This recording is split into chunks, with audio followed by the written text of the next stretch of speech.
Hello everyone, this is Kapil Kadian, your science guruji. इस video में हम स्पेशली बात करेंगे most important question answer and most important numerical for your board exam. तो chapter 4 chemical kinetic के वो सभी क्वेश्चंस आज आपको कराने जा रहा हूं जो आपके एग्जाम के लिए काफी इंपॉर्टेंट रहेंगे। तो वीडियो को अंत तक जरूर देखते रहिए और जो भी फ्रेंड्स मेरे साथ फर्स्ट टाइम जुड़ रहे हैं तो चैनल को सब्सक्राइब जरूर कर लें। तो फर्स्ट क्वेश्चन हमारे पास, express the rate of a following reaction in terms of a disappearance of a N2O5 in this reaction। अभी आपने क्या बताना है इसके अंदर, डिसअपीयरेंस की बात हमारे पास क्या होती है कि जो हमारे पास रिएक्टेंट होता है उसको हम डिसअपीयरेंस बोलते हैं, जिसके अंदर रेट ऑफ ए रिएक्शन क्या होगी, डिक्रीज होगी। तो हमारे पास रिएक्शन क्या दे दी, 2N2O5 gas convert into 4NO2 gas plus oxygen. अब इस केस के अंदर देखिए रेट ऑफ ए डिसअपीयरेंस आपने लिखना है तो इसकी रेट ऑफ रिएक्शन लिखेंगे। तो रेट ऑफ रिएक्शन किसकी लिखनी है, ओनली डिसअपीयरेंस के केस में रिएक्टेंट की, और यदि अपीयरेंस आता तो फिर किसकी लिखते हैं आप, ओनली प्रोडक्ट की। तो यहाँ पर डिसअपीयरेंस की बात हो रही है तो हमारे पास यहाँ पर डेल्टा N2O5 इसकी कंसंट्रेशन डिवाइड बाय क्या करोगे, डेल्टा टी। अब यहाँ पर जो हमारे पास कोफिशिएंट है वो हमेशा कहाँ पर आएगा, नीचे 1/2। और इसका माइनस का साइन क्यों लगाया, क्योंकि ये डिसअपीयरेंस है, क्योंकि इसकी जो रिएक्टेंट की कंसंट्रेशन हो रही है वो क्या हो रही है बच्चों, डिक्रीज। तो डिक्रीज होने के लिए आपने क्या लगाओगे, यहाँ पर नेगेटिव साइन लगाओगे। यदि हमारे पास अपीयरेंस होता, अपीयरेंस वाले केस में फिर क्या लगाते हैं आप, पॉजिटिव साइन लगाते। पॉजिटिव साइन में हमारे पास क्या बनता, 1/4। उसके बाद delta NO2 divide by delta T कर देते। इस केस में हमारे पास क्या बनता, डेल्टा, उसके बाद concentration of oxygen divide by delta T कर देते। तो हमने सिर्फ यहाँ पर पूछा था डिसअपीयरेंस, तो मैंने उसके लिए ही यहाँ पर राइट डाउन किया है 1 मार्क्स क्वेश्चन आपके एग्जाम के लिए। नेक्स्ट हमारे पास ये काफी इंपॉर्टेंट न्यूमेरिकल है, कई बार एग्जाम्स में रिपीट हो चुके आ चुका है ये। अब इस केस के अंदर देखिए कि फॉर ए रिएक्शन, आपको रिएक्शन सेम दे दी ऊपर वाली कि 2N2O5 gas convert into 4NO2 gas plus oxygen gas. तो rate of a formation of a लिखनी है आपने NO2 गैस की, इज क्या है हमारे पास 2.8 10⁻³ मीटर पर second. Calculate the rate of a disappearance of a, किसकी निकालोगे आप, N2O5 गैस की निकालोगे। अब इस केस में समझिए सबसे पहले हमारे पास क्या है कि rate formation of A NO2। Rate formation किसकी बच्चों, यहाँ पर ये हमारे पास रेट फॉर्मेशन कर रहे हैं किसकी, NO2 की, क्योंकि इसके बारे में बता रखा है। तो NO2 हमारे पास क्या है, प्रोडक्ट साइड, इट मीन्स क्या लगाओगे, पॉजिटिव साइन। तो delta NO2 divide by delta T. अब इसकी जो वैल्यू दे रखी है आपको वो कितनी दे रखी है, 2.8 10⁻³ मीटर पर सेकेंड। अब इस केस में आपने क्या लिखना है, रेट ऑफ ए रिएक्शन। तो रेट ऑफ रिएक्शन प्लस का साइन क्यों लगाया बच्चों, क्योंकि कोफिशिएंट दे रखा था 4। तो plus 1/4 delta NO2 divide by NT, और इसकी क्या है हमारे पास, कंसंट्रेशन। तो रेट ऑफ ए रिएक्शन क्या बनेगी, प्लस 1/4। उसके बाद इसकी वैल्यू आपको गिवन है, कितनी गिवन दे रखी है यहाँ पर, 2.8 10⁻³ तो इससे मल्टीप्लाई कर दीजिए। तो हमारे पास मल्टीप्लाई करके जो मैंने आंसर निकाल रखा है वो कितना निकलेगा बच्चों, यहाँ पर 0.7 10⁻³ मीटर पर सेकेंड। अब इस केस में also the rate of a reaction, अब आपने लिखनी है रेट ऑफ रिएक्शन किसके लिए लिखनी है, यहाँ पर 2N2O5 के लिए। रेट ऑफ ए डिसअपीयरेंस लिखना है, डिसअपीयरेंस का मतलब रिएक्टेंट के लिए। तो हमारे पास क्या लगाओगे, -1/2। माइनस क्यों लगाया, क्योंकि यहाँ पर रिएक्टेंट है, इसकी कंसंट्रेशन डिक्रीज होती है। तो -1/2 डेल्टा, उसके बाद N2O5 की concentration divide by delta T. अब इस केस में किसके इक्वल है ये, 0.7 10⁻³ के, इज इक्वल टू 1/2, और माइनस का साइन अंदर ले लेते हैं क्योंकि डिसअपीयरेंस का निकालना है, नेगेटिव साइन नहीं देखना फिर आपने। उस केस में क्या निकलेगा बच्चों, अब हमारे पास कि delta minus delta N2O5 divide by delta T is equal to 2 को उठा के इधर ले आओ, इससे मल्टीप्लाई कर देते हैं। तो 0.7 मल्टीप्लाई बाय 10⁻³ मल्टीप्लाई बाय किससे करोगे, 2 से। तो कितनी आ जाएगी वैल्यू हमारे पास, 1.4 10⁻³ मीटर पर सेकेंड। तो ये वाला न्यूमेरिकल काफ़ी इंपॉर्टेंट है। उसके बाद आप लास्ट में लिख सकते हैं therefore the rate of a disappearance. तो रेट ऑफ डिसअपीयरेंस हमारे पास क्या बनेगी, N2O5 is equal to 1.4 10⁻³ metre पर सेकेंड। तो नेक्स्ट न्यूमेरिकल हमारे पास बच्चों ये वाला भी काफ़ी इंपॉर्टेंट न्यूमेरिकल है कि इन ए रिएक्शन, आपको एक रिएक्शन दे दी 2A, change into the product, ये किस में चेंज हो रहा है, प्रोडक्ट के अंदर। देन द कंसंट्रेशन ऑफ ए, जो कंसंट्रेशन ए की वो क्या हो रही है, डिक्रीज फ्रॉम 0.5 मोल पर लीटर टू दी 0.4 मोल पर लीटर इन ए 10 मिनट्स के अंदर। Calculate the rate during this interval, तो आपने क्या निकालना है, रेट निकालना है इस इंटरवल के अकॉर्डिंग। तो हमारे पास देखिए एवरेज रेट क्या बनेगा, फिर एवरेज रेट हमारे पास क्या है बच्चों, यहाँ पर 2A है।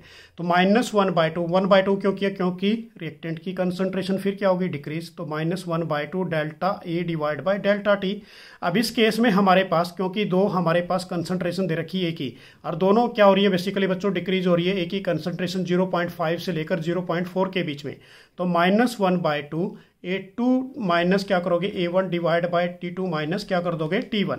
अब इस केस में जो वैल्यू है हमारे पास वो क्या बनेगी बच्चों, A2 की वैल्यू कितनी दे रखी है 0.4, तो यहाँ पर पुट कर देते हैं -1/2 0.4 माइनस क्या करोगे 0.5 डिवाइड बाय 10। अब इस केस में अब इसको माइनस कर लेते हैं तो हमारे पास कितना बन गया -0.1, और माइनस पहले बाहर था, माइनस माइनस क्या हो गया प्लस। अब इसको सोल्व करके हमारे पास जो आंसर आया बच्चों वो कितना आया +0.005 मोल लीटर इनवर्स और मिनट इनवर्स। डन हो गया ये क्वेश्चन भी। नेक्स्ट क्वेश्चन हमारे पास, ये क्वेश्चन 1 मार्क्स के लिए काफ़ी इंपॉर्टेंट है, इसके बेस पे एग्जाम्स में कोई ग्राफ भी पूछ लिया जाता है और उसकी SI यूनिट भी पूछ ली जाती है कि unit of A zero order, first order and second order.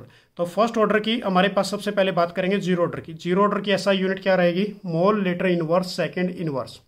First order की हमारे पास सेकंड इनवर्स, और यदि बात करें सेकंड ऑर्डर की हमारे पास क्या रहेगी, mole inverse litre second inverse. तो ये हमारे पास ये क्वेश्चन भी काफ़ी इंपॉर्टेंट है, जिसपे कई क्वेश्चंस एग्जाम्स में पूछ लिए जाते हैं।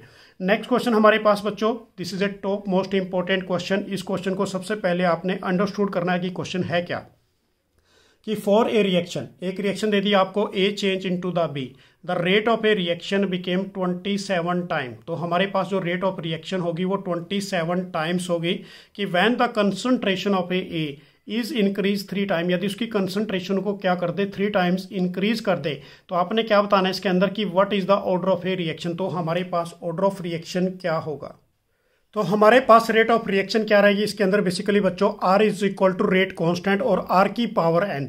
अब इस केस में हमने क्या किया कि लेट जो हमारे पास कंसंट्रेशन ऑफ ए रिएक्टेंट है वो किसके इक्वल मान ली, हमने यहाँ पर A के इक्वल मान ली। तो काफ़ी इंपॉर्टेंट न्यूमेरिकल है, इसको ध्यान से देखना है आपने। अब इस केस में when A concentration is increase 3 time, यदि आपने कंसंट्रेशन को इंक्रीज कर दिया कितना 3 टाइम्स, तो हमारे पास concentration of a reactant is equal to किसके इक्वल हो जाएगी, 3A के इक्वल हो जाएगी। अब इस केस में देखिए हमने क्या किया बेसिकली इसके अंदर बच्चों, कि जब हमने 3 टाइम उसने दिया है हमें यहाँ पर कि वो कितने टाइम बढ़ जाएगी 27 टाइम, कि when a concentration of A increase with A 3 time, यदि 3 टाइम कर देते तो 27 टाइम हो जाती है हमारे पास। तो 27 R is equal to K rate constant और कंसंट्रेशन ऑफ ए 3A की पावर n। अब इस केस में आप क्या करोगे कि जो हमारे पास फर्स्ट वाला ये था, सेकंड वाला हमारे पास ये बन के आया, तो हम क्या करेंगे सेकंड डिवाइड बाय क्या कर देंगे फर्स्ट, तो 27 R डिवाइड बाय क्या करोगे R, तो K हमारे पास 3A और इसकी पावर n, और उसके डिवाइड बाय क्या करोगे K और R की पावर क्या है हमारे पास A की पावर n।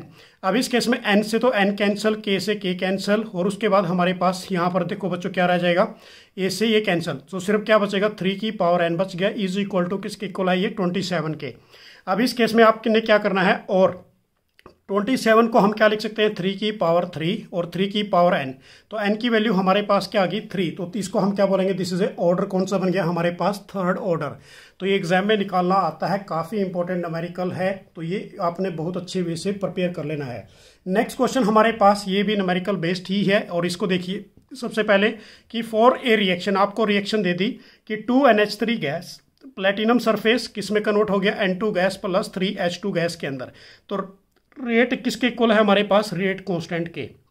अब इसमें आपने क्या बताना है कि right the order and molecularity of the reaction, आपने ऑर्डर बताना है, मोलिकुलरिटी ऑफ ए रिएक्शन बतानी है, उसके बाद आपने क्या बताना है इसके अंदर राइट द यूनिट ऑफ ए के की यूनिट बतानी है आपने इसके अंदर। अब देखो बच्चों, जब रेट इज इक्वल टू किसके इक्वल हो जाता है रेट कांस्टेंट के, तो हमारे पास बनती है जीरो ऑर्डर रिएक्शन। तो ये मैं पहले क्लियर कर देता हूं आप सभी को। अब इसके अंदर आंसर देखिए हमारे पास कि the order of A given reaction is zero but it can be unimolecular, या फिर इसको हम क्या बोलेंगे बायोमोलिकुलर। सेकेंड पॉइंट हमारे पास जो जीरो ऑर्डर की SI यूनिट होती है वो क्या होती है हमारे पास मोल लीटर इनवर्स और सेकेंड इनवर्स। तो बिल्कुल शॉर्टकट वे में मैंने ये सारे आंसर करा रखे हैं और बहुत अच्छी तरीके से करा रखे हैं बच्चों, ये आपने बिल्कुल अच्छी वे से प्रिपेयर करने हैं सभी क्वेश्चन। नेक्स्ट क्वेश्चन हमारे पास, ये क्वेश्चन भी काफ़ी इंपॉर्टेंट है कि for A journal reaction A change into the B, plot of the concentration of A versus time in A given figure. आपको एक फिगर दे रखा है, इसके अंदर देखिए अब इस फिगर के अंदर हमारे पास क्या दे दी, कंसंट्रेशन ऑफ ए, और नीचे क्या दे दिया, टाइम। अब फिगर नीचे की तरफ आ रहा है बच्चों, ये तो नेगेटिव स्लोप होगा, इसका मतलब हमारे पास कि answer of the following question on the basis of a graph. तो आपने क्या देने हैं, आंसर देने हैं इस ग्राफ के। तो पहला हमारे पास दे दिए यहाँ पर कि what is the order of the reaction, कौन सा ऑर्डर होगा। तो ये बच्चों जो ग्राफ है हमारे पास कंसंट्रेशन ऑफ ए और टाइम की बात करें ना तो जीरो ऑर्डर रहेगा। उसके बाद what is the slope of a curve, तो जो हमारे पास स्लोप ऑफ ए कर्व है जीरो ऑर्डर के लिए वो क्या रहेगा, ए की concentration is equal to minus K T और प्लस इनिशियल कंसंट्रेशन, ये हमारे पास है इनिशियल कंसंट्रेशन। तो इसमें नेगेटिव स्लोप है तो मतलब क्या है, के की वैल्यू क्या रहेगी, नेगेटिव, क्योंकि ये नीचे की तरफ डाउन हो रहा है। उसके बाद unit of a rate constant, तो रेट कांस्टेंट की हमारे पास जो यूनिट होती है वो क्या रहेगी, मोल लीटर इनवर्स और सेकेंड इनवर्स। तो ये आपने राइट डाउन करनी है, मोल लीटर इनवर्स और second inverse, this is the SI unit of a हमारे पास रेट कांस्टेंट।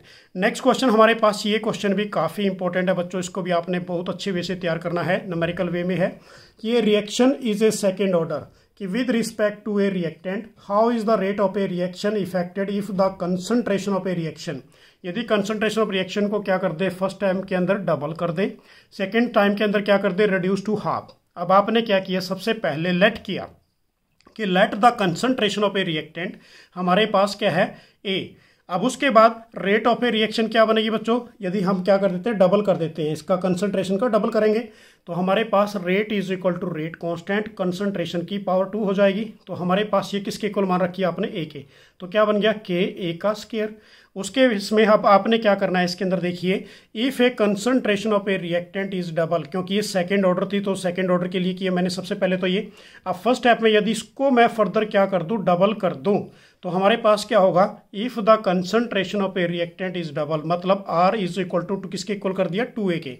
तो रेट ऑफ रिएक्शन क्या बनेगी हमारे पास, इसको मैं मान लेता हूं आर डैश, तो के आर की पावर 2, इट मीन्स के इज इक्वल टू 2a की पावर 2 होगी।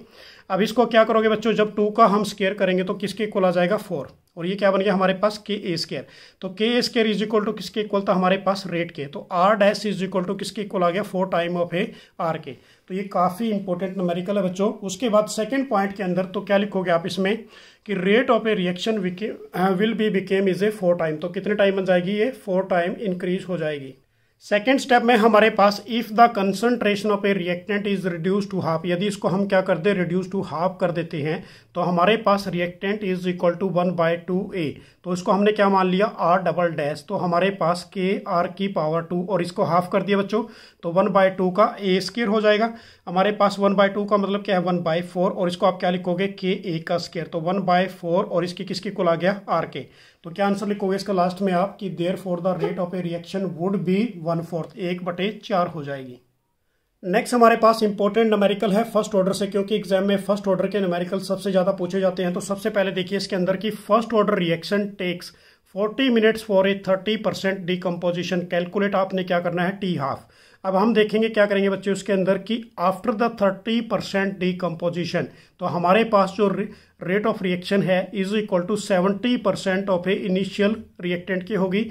अब इसको आप कैसे लिख सकते हो, 70 डिवाइड बाय 100 करेंगे तो हमारे पास क्या आ गया, 0.7 आर नॉट।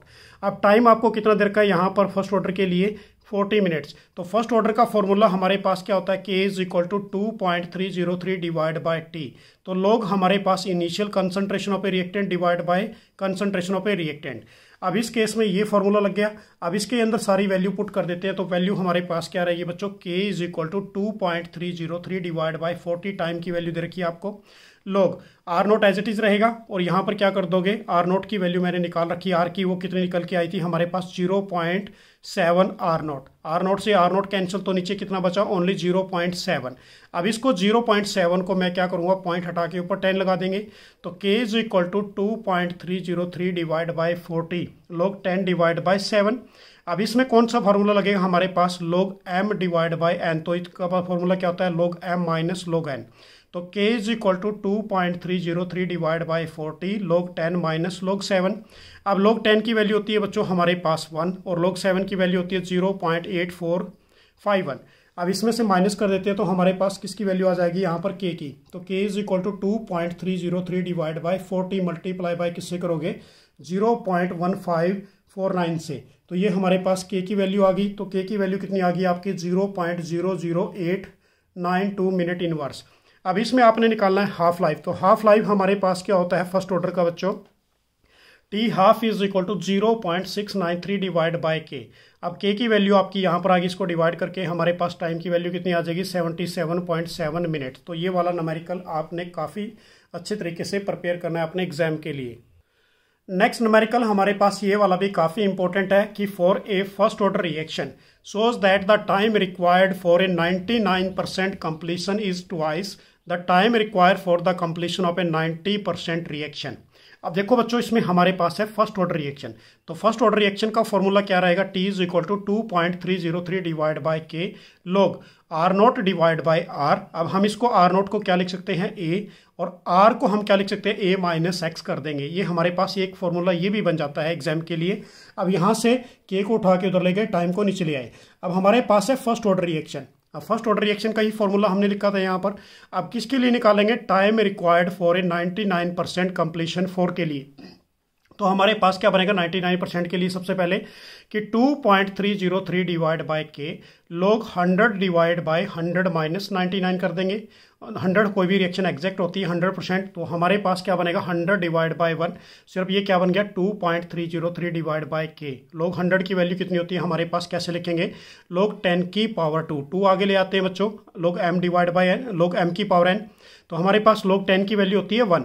तो यहाँ पर मैंने पुट कर दिया, तो T99 is equal to 2.303 divide by K 2 into लोग 10, लोग 10 की वैल्यू 1।